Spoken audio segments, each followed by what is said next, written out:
Greetings and salutations. This is Coach McCarthy, your friend in marketing.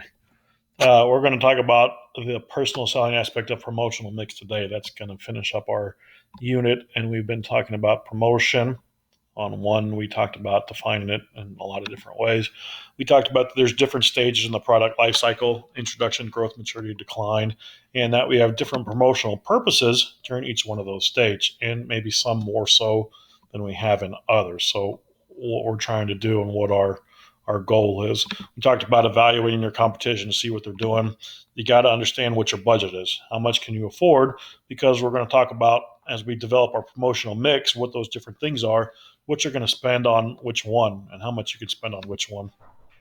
And the most important thing probably that we talk about is who we're trying to get our message out to. Okay, you want to get it to the right people. You want to get it to people that want to hear your message and are interested in your product or interested in what you're trying to portray to them.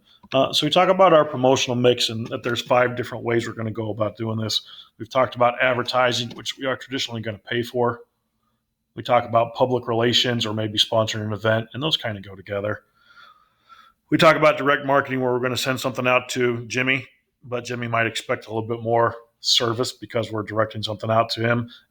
Yesterday, previous unit, we talked about sales promotions, and that's our coupons and events and buy one get one free, which are really, really good. You just don't want to get people attached to just that only using the coupon or losing some respect for your brand. And then today we are going to talk about personal selling, which when we talk about personal selling, it's really exactly what it says. All right. So, opposite of the one directional promotional methods that we've talked about before, where we're just sending something out, direct selling with personal selling connects company representatives with the customer. These interactions can be in person, over the phone, maybe it's via email or via chat online. Just someone to personally talk to. This personal contact aims to create a personal relationship between the client and the brand or product. So the client being potentially the customer and the brand or product. So we want to establish that where they can talk to someone. That personal aspect that we like. We don't like talking to a computer. Sometimes we like talking to a salesman. Right? There's some good aspects of talking to a salesperson. You can employ salespeople to promote and sell your products as part of the business communication plan. All right, that's how we're going to communicate about it. These salespeople play an important part in building customer relationships through tailored communication. Exactly. Personal selling, though, is costly because you will need to hire professional people that know how to do the promotion for you. They know how to talk to people. Done right, the profit gain could outweigh the cost. And that's really the big thing about personal selling.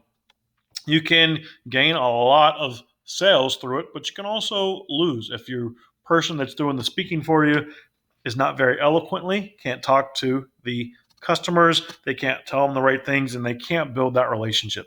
And that's the one thing that you get a lot from personal selling is being able to build that relationship and close that sale out.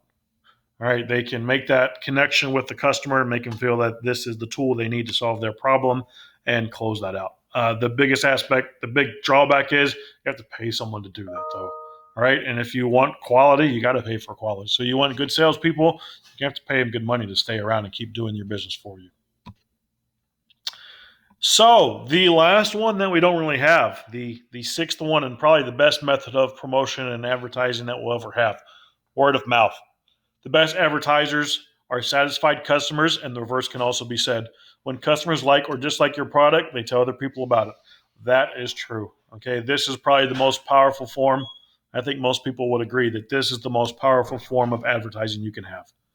Satisfied customers that are going to say good things to their friends because we listen to our friends more than we listen to all of the ads that we're inundated with throughout the day, right?